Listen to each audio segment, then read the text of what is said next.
श्री राधे, जय जय श्री राधे श्याम। सुखताल की पावन भूमि में भगवान सुखदेव जी विराजमान। राजा परीक्षित का उद्धार करना है और वही लक्ष्य बना करके 7 दिन का अमृत पिला रहे हैं भगवान सुखदेव जी। और यही कहा कि भगवान का प्रथम विवाह रुक्मणी जी के साथ संपन्न हुआ। ये विवाह क्या है? विवाह किसको कहते हैं? वहा शब्द में भी उपसर्ग लगा हुआ है। वहा शब्द में भी उपसर्ग लगा हुआ है। तो भी उपसर्ग का मतलब क्या है? विशेषण दायित्वम विवाह। विवाह होने के बाद आदमी के ऊपर में विशेष उत्तरदायित्व आ जाता है, ज्यादा जिम्मेदारी बढ़ जाती है, उसको कहते हैं विवाह। भगवान का विवाह रुक्मणी जी के साथ हुआ। तो देखो, रुक्मणी जीव है, भगवान श्री कृष्ण ब्रह्म है और नारद जी गुरु है। यदि कोई गुरु की बात पर विश्वास कर ले तो भगवान उसे लेने आ जाए, जैसे रुक्मणी जी को लेने आए। होना चाहिए गुरु की बात पर विश्वास, पक्का विश्वास। जैसे रुक्मणी को पक्का विश्वास हो गया कि बस नारद जी ने जो कह दिया वो सही, अब तो मेरे प्रभु कृष्ण ही द्वारिका नाथ ही मेरे पति बनेंगे बस। तो भगवान उसे लेने आ गया। दूसरी बात, लक्ष्मी केवल भगवान की है, लक्ष्मी हमारी नहीं है, ये भगवान की अमानत है। और लक्ष्मी भगवान को छोड़कर किसी और की हो ही नहीं सकती। लक्ष्मी भगवान को छोड़कर कहीं नहीं जा सकती। जो लक्ष्मी को अपनी पत्नी बनाना चाहेगा वो मूर्ख है। लक्ष्मी को कभी भी पत्नी भाव से मत देखो, ये मेरी पत्नी है, ये हमारी है। नहीं नहीं नहीं, लक्ष्मी को केवल मातृ भाव से देखो, ये हमारी माँ है। भगवान की पत्नी है लक्ष्मी, और ये केवल भगवान की धरोहर है बस। भगवान की धरोहर मान करके उसका काम लो, उसको जीवन में उपयोग में लो। पत्नी बनाकर रखोगे तो ठोकर मार के चली जाएगी। लक्ष्मी कभी भी किसी की पत्नी नहीं बनेगी, वो तो केवल नारायण की है, नारायण की ही रहेगी। शिशुपाल जैसा मूड रुक्मणी लक्ष्मी को अपनी पत्नी बनाने की आकांक्षा करेगा, उसको दुनिया में नीचा देखना पड़ेगा। जो भगवान से द्रोह करेगा उसको संसार में नीचा देखना पड़ेगा। जैसे रुक्मी ने भगवान से द्रोह किया तो रुक्मी के दाढ़ी मूछों को भगवान ने आधा आधा साफ कर दिया, उसको कुरूप कर दिया। कुरूप का मतलब समाज में उसको नीचा दिखा दिया। जो भगवान से बैर करेगा, जो भगवान से द्रोह करेगा, उसका अंजाम अच्छा नहीं होगा, उसको दुनिया में नीचा देखना पड़ेगा। सब चीज से द्रोह करो लेकिन भगवान से कभी द्रोह मत करो। हाँ, लक्ष्मी को आप मातृभाव से नहीं मानते तो पुत्री भाव से मान लो, बेटी बना लो। बेटी जरूर बन सकती है। जैसे बेटी बड़ी हो जाए तो बेटी के बड़े हो जाने पर उसका विवाह कर दो, अच्छा सा लड़का ढूंढ करके। और यदि समय पर बेटी का विवाह नहीं किया तो वो बेटी अपने आप लड़का ढूंढ लेगी और अपने आप शादी कर लेगी, आपको कलंक लगा के चली जाएगी। तो उससे बढ़िया तो यह है कि आप स्वयं ढूंढ करके समय से विवाह कर दो। ऐसे लक्ष्मी यदि भगवान ने हमको दी है तो लक्ष्मी को समय से ठिकाने लगा दो। पात्र ढूंढ करके, योग्य आदमी ढूंढ करके उसको समय से विभाजन कर दो। और यदि लक्ष्मी को ठिकाने नहीं लगाया तो लक्ष्मी तो भैया लात मार के भाग जाएगी। लक्ष्मी किसी की सगी नहीं है। अच्छे अच्छों को 1 मिनट लगती है लात मारने में। 1 मिनट में करोड़पति बना देती, 1 मिनट में खगपति बना देती है लक्ष्मी। कभी लक्ष्मी पे घमंड मत करो कि साहब मेरे पास लक्ष्मी है। ये घमंड मत करो कि मेरे पास में लक्ष्मी है। अरे लक्ष्मी तेरी नहीं है, ये तो नारायण की धरोहर है भाई। 1 मिनट में तुझे लात मार के चली जाएगी, तू कंगाल हो जाएगा, कुछ नहीं कर पाएगा। तो भगवान का प्रथम विवाह रुक्मणी जी के साथ संपन्न हुआ। अब भगवान के प्रथम पुत्र के जन्मने का प्रसंग भागवत में पहले सुनाया सुखदेव जी ने। क्या सुनाया कि कामस्तु वासुदेवांशो दग्धग प्राग रुद्रमन्युना देहोपपत्तये भूय तमेव प्रत्यपद्यत। एक बार कैलाश पर्वत पर भगवान शंकर जी तपस्या कर रहे थे। उनकी तपस्या में जाकर के कामदेव ने विघ्न किया। जब कामदेव ने विघ्न किया तो भगवान शिव जी का तीसरा नेत्र खुल गया। जब शिव तीसरा नेत्र उघारा, जब शिव जी ने तीसरा नेत्र उघारा तो कामदेव जल करके भस्म हो गया। कामदेव जब जल गया तो कामदेव की पत्नी का नाम है रति। वो रोती हुई भगवान के सामने आई, आपने मेरे पति को क्यों मार दिया प्रभु?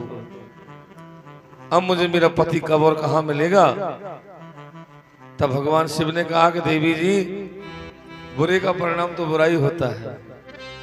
तुम्हारे पति ने हमारे भजन में आकर विघ्न किया तो वो मर गए।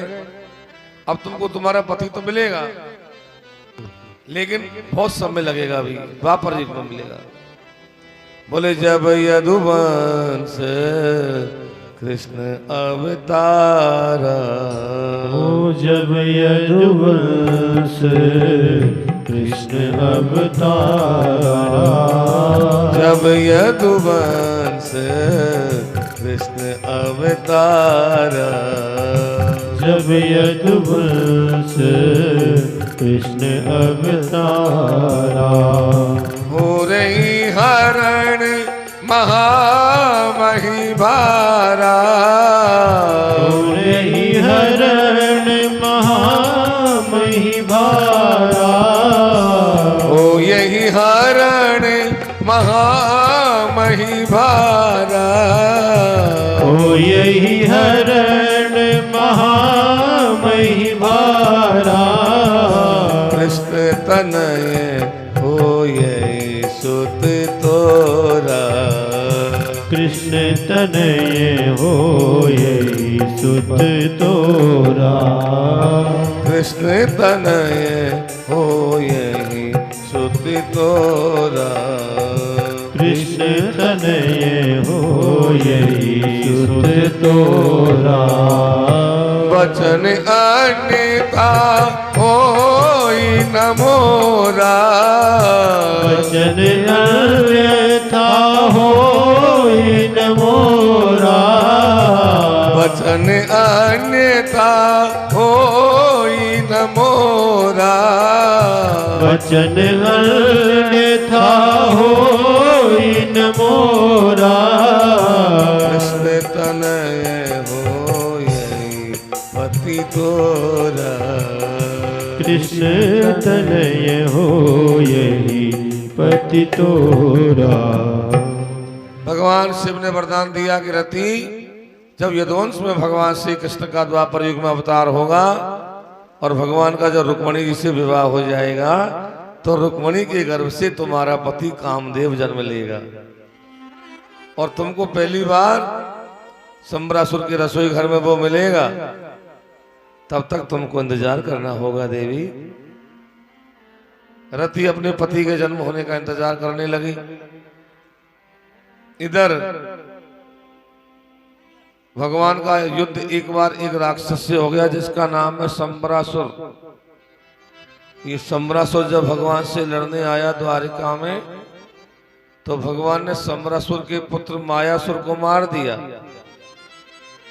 संबरासुर ने प्रतिज्ञा करी कि कृष्ण के जब पुत्र होगा तो मैं उसको मारूंगा और मेरे पुत्र के मारने का बदला लूंगा।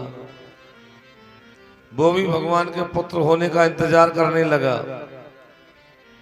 जब भगवान का विवाह रुक्मिणी जी के साथ हो गया तो रुक्मिणी जी के प्रथम गर्भ रह गया, और प्रथम गर्भ में रुक्मिणी जी ने जिस बालक को जन्म दिया उस बालक का नाम है प्रद्युम्न। क्या नाम है? प्रद्युम्न। बोलिए प्रद्युम्न जी महाराज की जय हो। ये प्रद्युम्न नाम का बालक पैदा हुआ रुक्मिणी के गर्भ से पहली बार। लेकिन प्रद्युम्न जब 6 दिन का था तो छठी की रात के दिन ही सम्रासुर नाम का दानव आया और वो प्रद्युम्न का हरण करके ले गया। मारना चाहता था। जब ये मारने ले जा रहा था तो रास्ते में नारद जी मिल गए। नारद जी ने कहा, अरे सम्रासुर, इस बच्चे को कहाँ ले जा रहा है? बोले महाराज ये मेरे बैरी का पुत्र है, मैं इसको मारूंगा। नारद जी बोले बच्चा तो किसी का बैरी नहीं होता, बच्चा तो बच्चा ही होता है। बच्चे ने क्या बिगाड़ा तुम्हारा भाई? बोले इसके बाप ने तो बिगाड़ा है। बोले मैं तो उसको मारूंगा।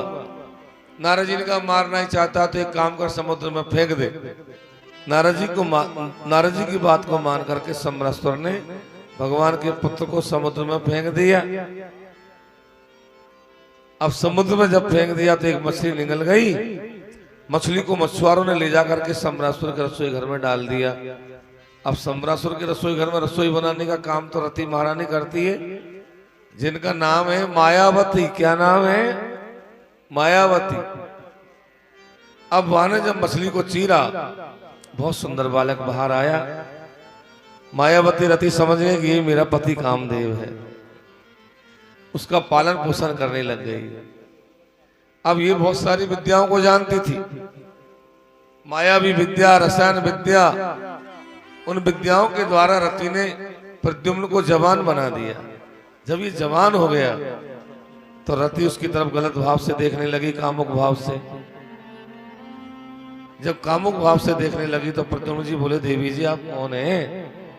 आपने मुझे पाल पोस के बड़ा किया है और आप ही मुझे ऐसे क्यों देख रही है, क्या बात है? तब रति ने कहा कि नाथ कि भवन नारायण सुतो संबरीणा हृतो ग्रहात् अहम पेदिकृता पत्नी रति कामो भगवान प्रभु। आप नारायण भगवान के पुत्र हैं। आपका हरण कर लिया था सम्रासुर दानव ने, समुद्र में फेंक दिया, मछली निकल गई। मछली को मैंने चीरा तो आप उसमें से बाहर आ गए। याद करो महाराज, मैं आपकी पत्नी रति हूं और आप कामदेव हो। याद करो, आपने महादेव जी की तपस्या को भंग किया था, भगवान शिव जी का तीसरा नेत्र खुला था। याद करो। प्रद्युम्न जी को याद आ गया। जो प्रद्युम्न जी को याद आया तो प्रद्युम्न जी बोले देवी रति अब तो मुझे ये बता वो सम्रासुर कहाँ रहता है? बोले सामने तो रहता है। तब प्रद्युम्न जी महाराज गदा लेकर के गए, सम्रासुर नाम के दानव को मारा, और मार करके जब रति को लेकर के प्रद्युम्न जी द्वारिका में आए तो द्वारिका में देखने वालों की लाइन लग गई, क्योंकि संसार का सबसे सुंदर जोड़ा है ये। रति के समान तो कोई स्त्री नहीं और कामदेव के समान कोई सुंदर पुरुष नहीं। जब रति कामदेव का जोड़ा ये द्वारिका में आया, लाइन लग गई देखने वालों को। रुक्मिणी जी भी गई, लेकिन रुक्मिणी जी ने जाकर जब इस बच्चे को देखा तो रुक्मिणी जी के आंखों में आंसू आ गए। क्योंकि माँ का जो हृदय होता है ना, वो अपने आप पहचान लेता है कि सामने क्या है। मैं आपको हकीकत बता रहा हूं, और कोई हृदय पहचानेगा कि नहीं पहचानेगा, लेकिन माँ का हृदय पहचान जाता है कि ये क्या है सामने। रुक्मिणी के हृदय ने पहचान लिया कि ये कोई न कोई मेरा है, पर ये है कौन? रुक्मिणी को अपना बेटा याद आ गया कि आज मेरा बेटा होता, इतना ही बड़ा हो जाता, उसके भी बहू आ जाता। रुक्मिणी अपने पुत्र की याद करके रोने लगी। तभी नारद जी आ गए। नारद जी ने कहा रुक्मिणी देवी क्यों रो रही हो? बोले प्रभु मुझे पुत्र की याद आ गई, मेरा पुत्र चला गया छोड़कर। न जाने कौन ले गया मेरे पुत्र। नारद जी बोले पहचाना नहीं, कौन है ये? बोले मैंने तो नहीं पहचाना। बोले आपके पुत्र ही तो है कामदेव, प्रद्युम्न। बोले कैसी बात कर रहे हो नारद जी? बोले वही है, बहू लेके आया है। भगवान को द्वारिकाधीश को समाचार दो। रुक्मणी ने जाकर के जब भगवान द्वारकानाथ को समाचार दिया, द्वारिकाधीश ने पूरी द्वारिका को धुलवा दिया, पूरी द्वारिका में ध्वजा पताका लगा दिया, तोरण द्वार सजा दिए, पूरी द्वारिका को दुल्हन की तरह सजा दिया पुत्र के आगमन की खुशी में। और बड़ा भारी उत्सव द्वारिका में मना। इस प्रकार भगवान के ये पुत्र हुए हैं प्रद्युम्न।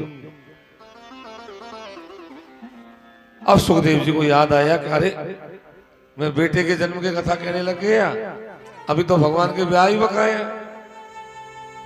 फिर सुखदेव जी को याद आया कि भगवान का दूसरा विवाह एक राजा की बेटी सत्यभामा से हुआ कि सत्राजितस्वतनया कृष्णायो कृत किल्बिषा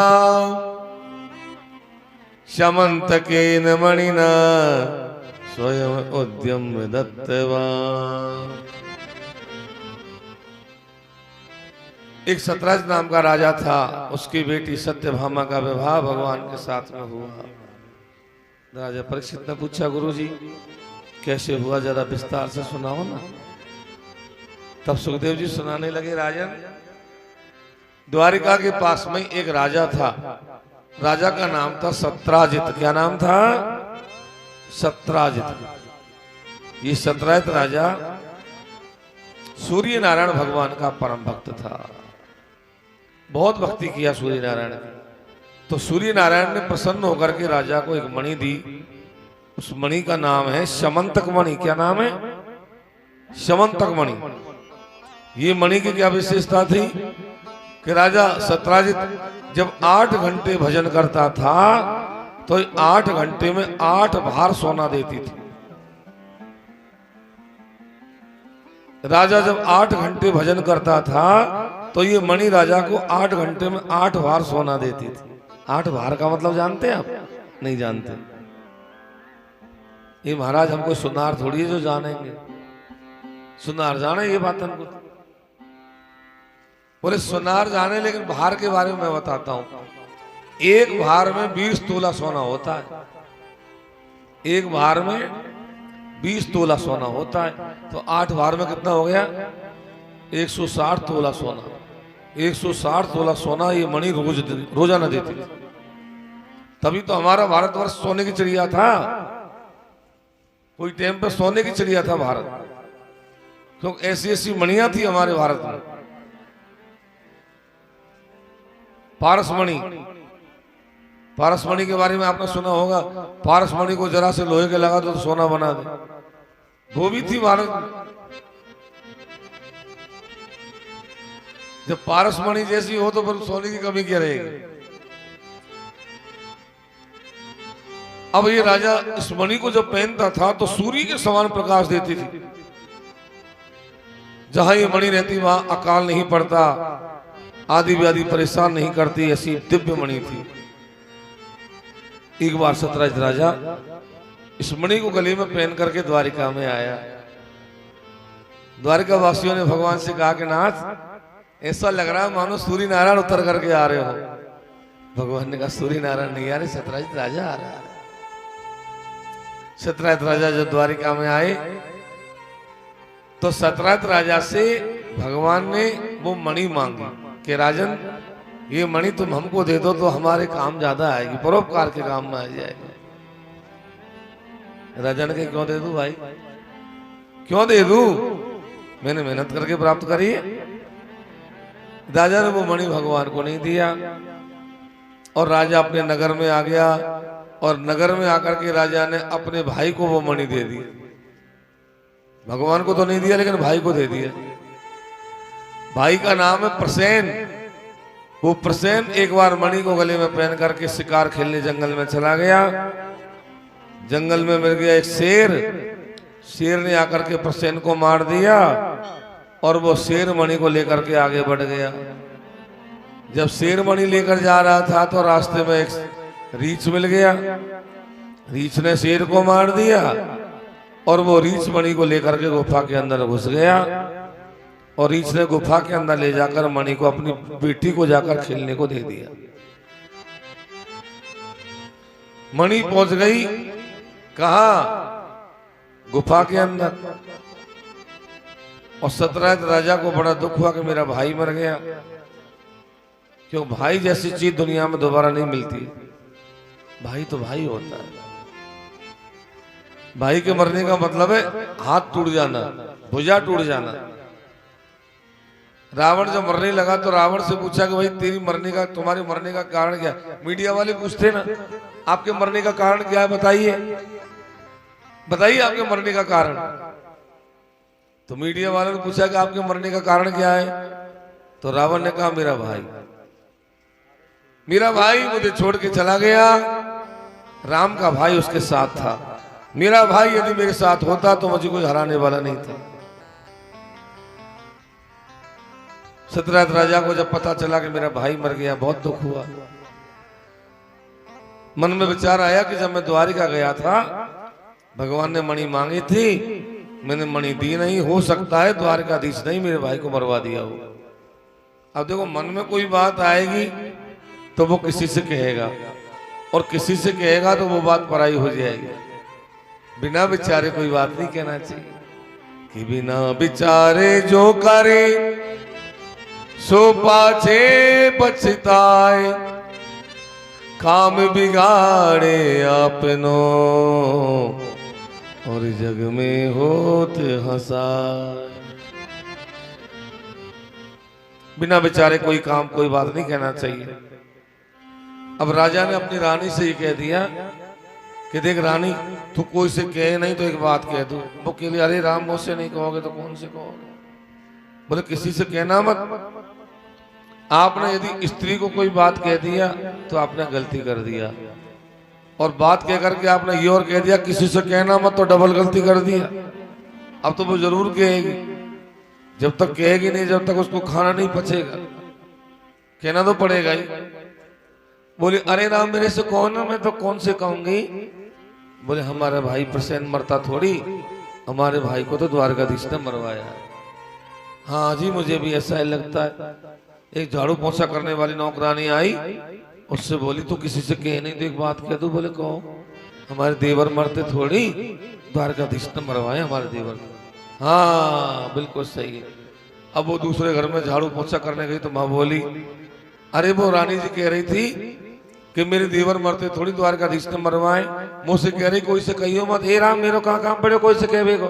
मैं तो कोई से नहीं कहूं, कोई भी मरवाओ, मुझे क्या मतलब, लो कर लो बात।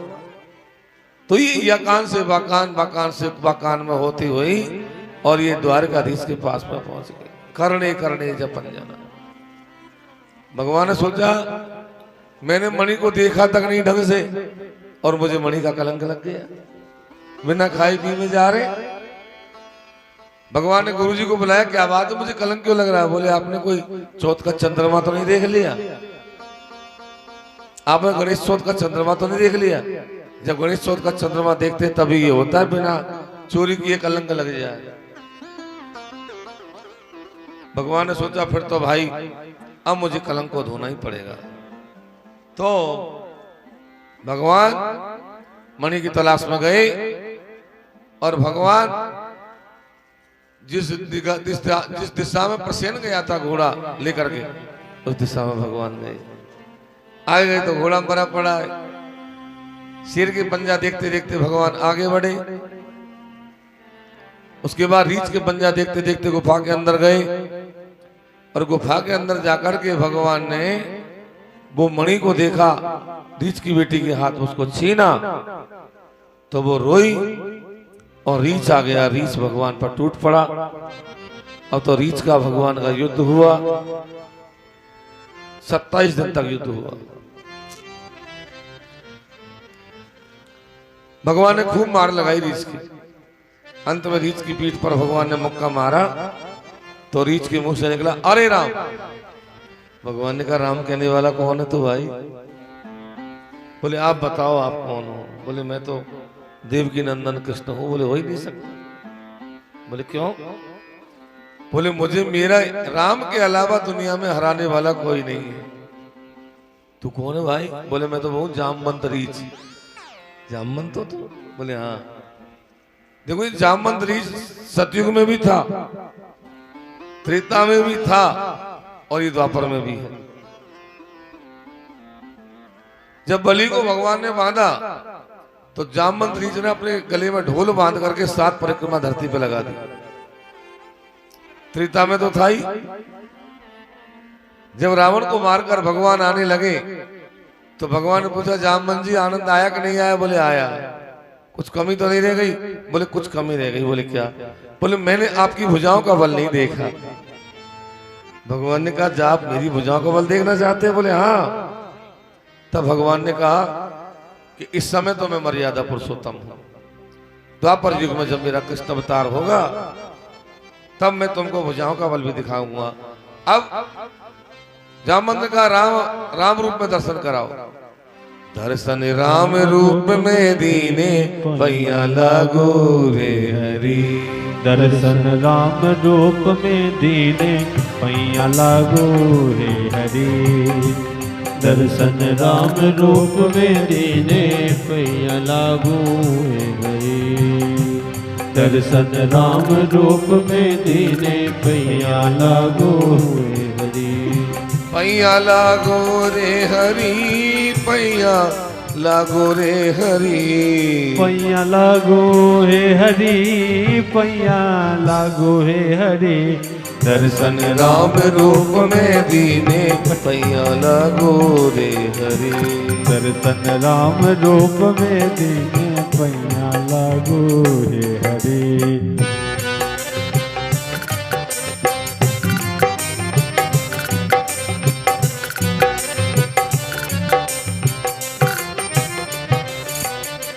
संग जानकी लक्ष्मण लाए कृपा करे।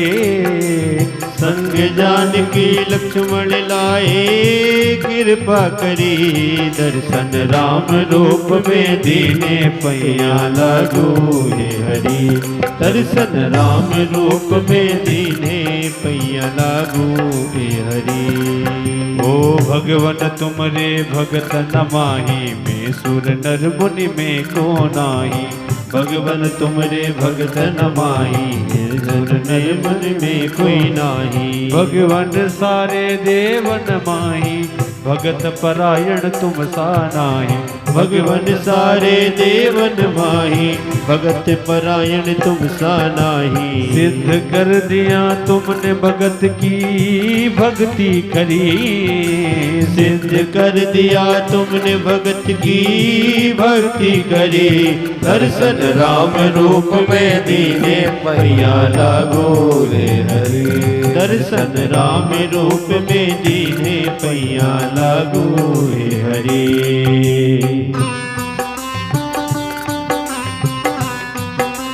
हरि बोल।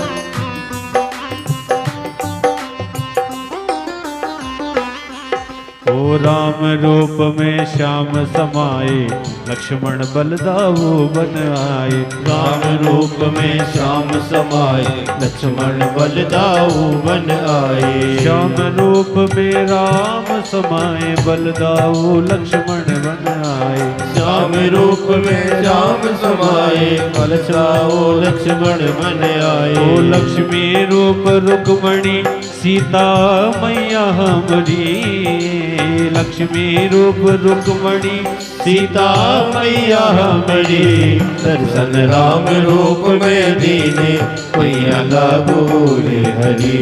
दर्शन राम रूप में दीने पैया लागो रे हरि। पैया लागो हे हरि, पैया लागो हे हरि। भगवान ने कहा जामवंत अब तो तुमने मुझे पहचान लिया, मैं ही तुम्हारा राम हूं। जामवंत चरणों में गिर गया, बोले प्रभु अब मैंने आपको पहचान लिया, लेकिन आप ये बताओ यहां क्या लेने आए हो?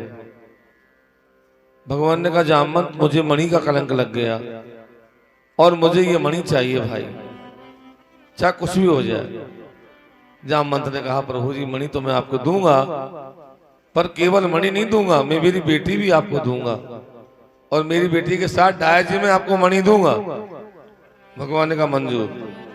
तो भगवान का दूसरा विवाह जामवंत ऋषि की बेटी भालू की बेटी से हुआ, जिसका नाम है जामवंती।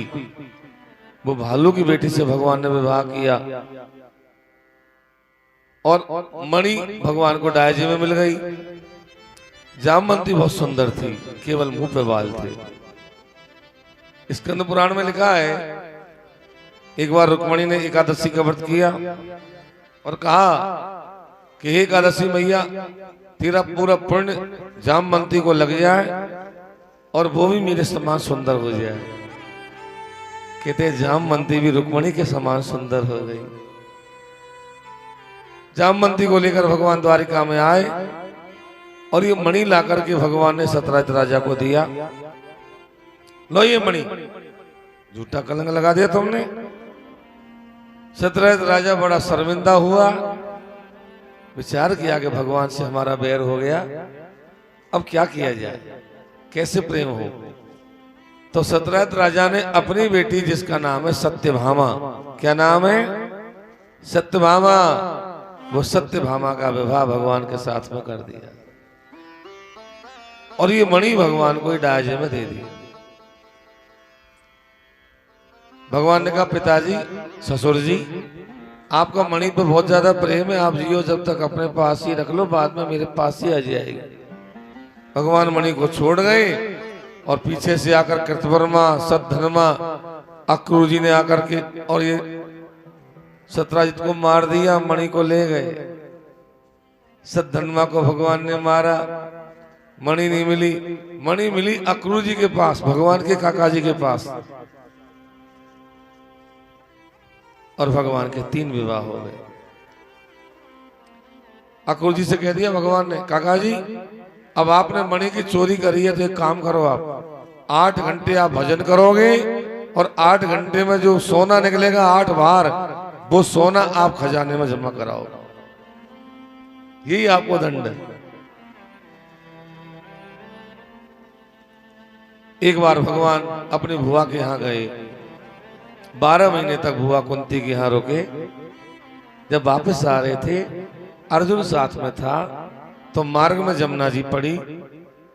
तो जमुना जी पर अर्जुन पानी लेने गया तो बोला, प्रभु एक कन्या भजन कर रही है किसी का, आप चलो ना।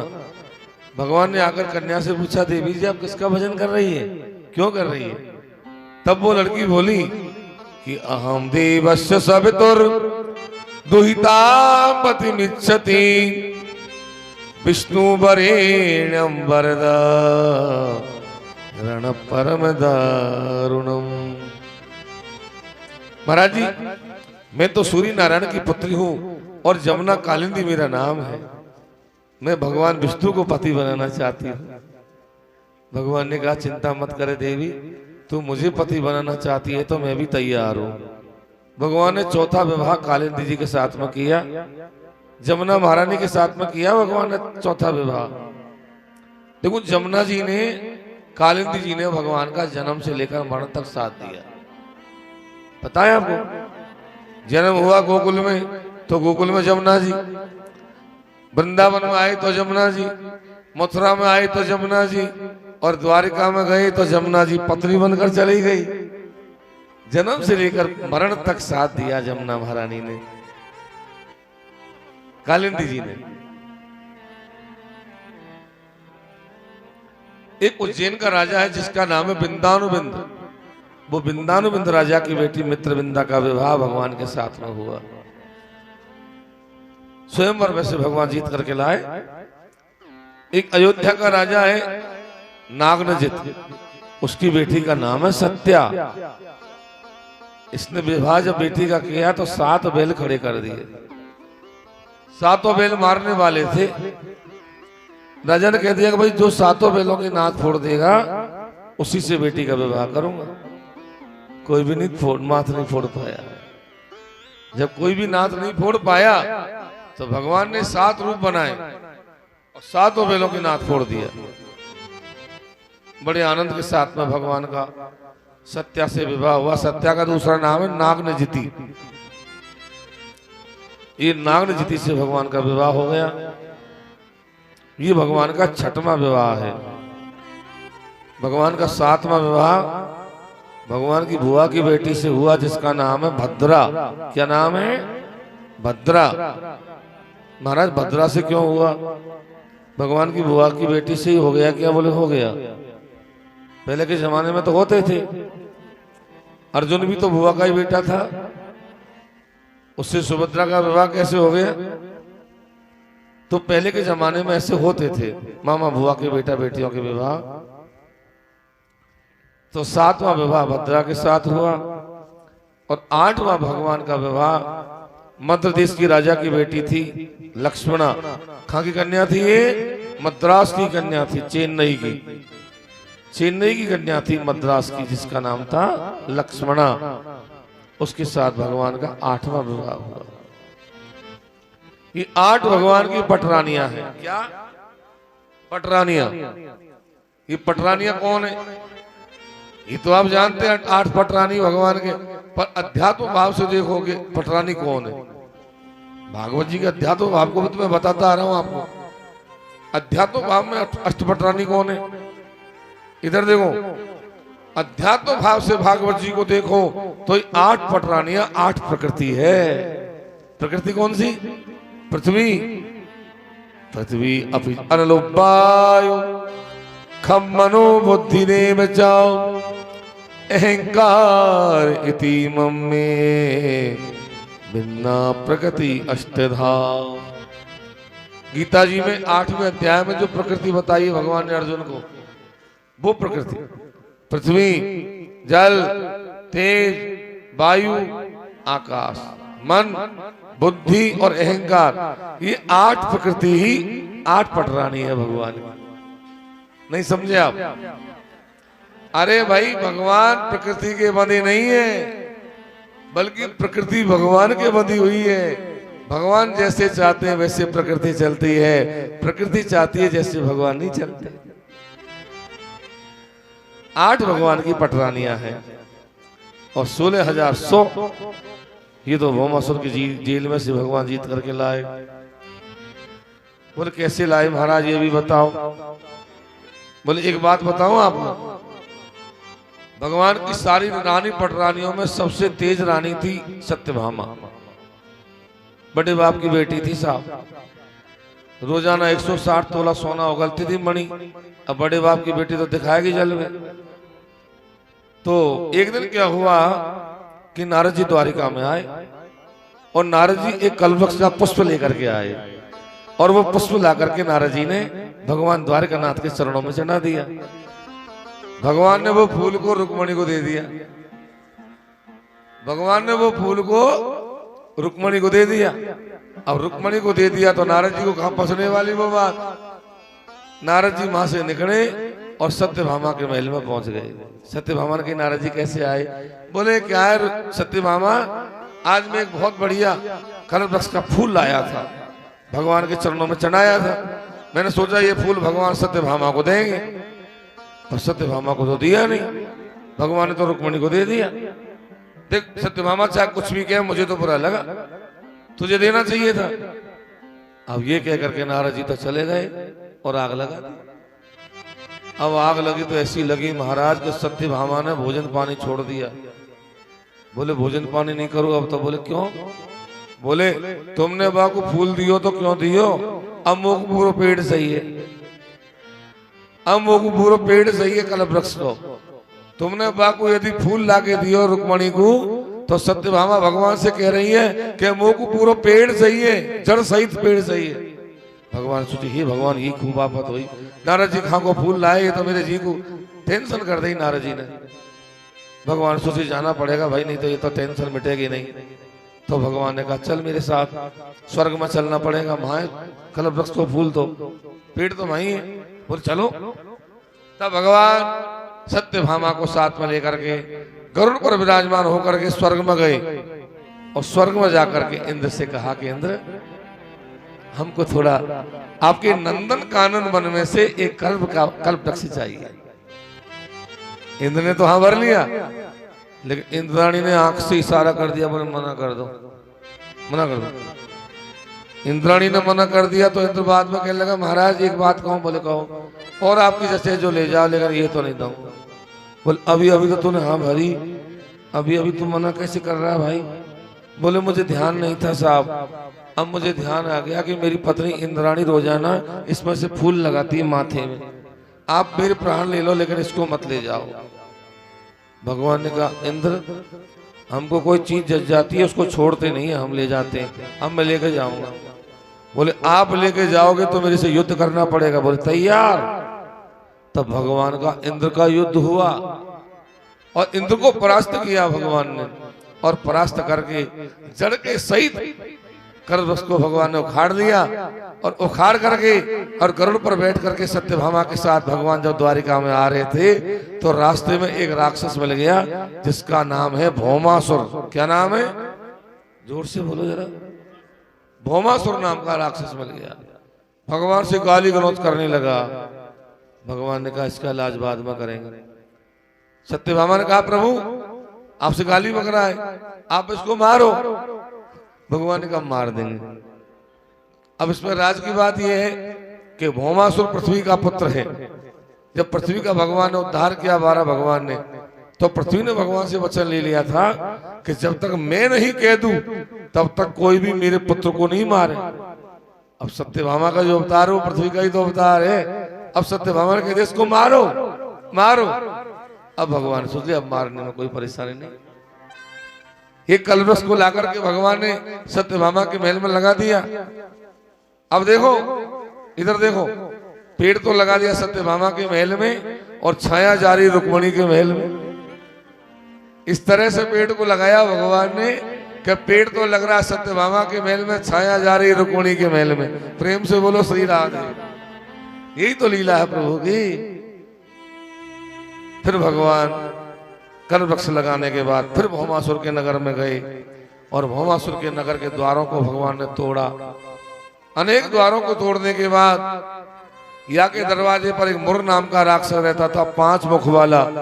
वो मुर को भगवान ने मारा जिससे भगवान का नाम हुआ मुरारी। बोलिए मुरारी भगवान की जय हो। उसके बाद भगवान ने भौमासुर से जाकर युद्ध किया और युद्ध करते करते भगवान ने भौमासुर का मस्तक काट दिया। जब भौमासुर मर गया तो भौमासुर का मरने के बाद पृथ्वी ने आकर के भगवान की बहुत सुंदर स्तुति गाई। भगवान ने भौमासुर के राज्य पर कब्जा नहीं किया। भौमासुर के पुत्र भगदत्त को भगवान ने राजगद्दी प्रदान कर दी और भगदत्त को राजगद्दी देने के बाद फिर जेल का ताला खुलवाया। तो भौमासुर ने क्या किया था कि देश देश के राजाओं की लड़कियों को पकड़ पकड़ कर जेल में डाल दिया था। 16,100 कन्या जेल में बंद थी। भौमासुर का विचार था कि जब 1 लाख हो जाएगी जब ब्याह करूंगा एक साथ में, 1 लाख से ब्याह करूंगा। 1 लाख भगवान ने होने नहीं दिया। 16,100 कन्या जेल में से निकल करके बाहर आई, भगवान के चरणों में आकर प्रणाम किया। भगवान ने कहा जाओ। ये बोली कहाँ जाए? बोले तुम्हारे घर जाओ। ये बोली नाथ हमारा तो कोई घर ही नहीं है, हमारा घर कहाँ है? बोले पिता के घर चले जाओ। बोले पिता का घर अपना घर थोड़ी होता है, पिता का घर तो अपना नहीं होता। और हमसे शादी कोई करेगा नहीं, क्यों हम जेल से आई है। जेल में से निकली हुई लड़कियों से कौन शादी करेगा प्रभु? हम समाज से बहिष्कृत हो चुके हैं, समाज हमको कैसे अपनाएगा? भगवान बोले तो तुम्हारा फिर कहां जाने का प्लान है? ये बोली साहब हमारा तो आपके साथ ही चलने का विचार है। भगवान ने देखा कि इन कन्याओं के सामने केवल 2 ही ऑप्शन है। क्या? या तो ये कुएं में गिर के मर जाए, या ये समाज में जाकर के गलत कर्म करें, समाज को दूषित करें। तीसरा काम ये नहीं कर सकते। भगवान ने सोचा कि जिसको कोई नहीं अपनाता उसको तो मैं अपनाता हूं। भगवान पतित पावन बने और भगवान ने कहा तुम सबकी सब तैयार हो? बोले बिल्कुल तैयार है। पूरी 16,100? बोले हाँ। भगवान ने कहा तो फिर एक काम करो, आकाश की तरफ देखो। इन्होंने आकाश की तरफ देखा तो क्या देखा, आकाश में से 16,100 विमान धरती पर आ रहे हैं। बोले सब बैठ जाओ अलग अलग विमानों। 16,100 कन्या विमानों में बैठ गई तो भगवान ने कहा तुम 16,100 हो तो मैं भी 16,100 ही बन जाऊंगा। भगवान ने 16,100 रूप बनाए, अलग अलग कन्या के पास पर जाकर के बैठे और ये विमान द्वारिका में जाकर के उतरे। एक घड़ी एक पल में 16,100 तोरण लगवाए, 16,100 मंडप बनवाए और एक घड़ी एक पल में भगवान ने 16,100 कन्याओं के साथ में पानी ग्रहण कर लिया। बोलिए द्वारिकाधीश भगवान की जय हो। ये भगवान की अनंत ऐश्वर्य लीला है। द्वारिका की ऐश्वर्य लीला तो बहुत दिखाई, लेकिन ऐसी लीला कहीं नहीं दिखाई। अनंत ऐश्वर्य लीला कही जाती है द्वारिका की। अब 16,100 तो हो गई रानी और 8 हो गई पटरानी। अब कितने ब्याह हो गए भगवान के? 16,108। अब ये 16,100 क्या है ये भी समझा हमारा है। बोले 100 है, ये शतोपनिषद के मंत्र हैं। कोई कहते हैं नहीं, रामावतार में जो 100 सोने की जानकी बनाई है वो 100 कन्या है। और बोले महाराज 16,000, बोले 16,000 ये वेद के मंत्र हैं। वेद में 1 लाख मंत्र हैं, आप जानते हैं? वेद में कितने मंत्र हैं? 1 लाख।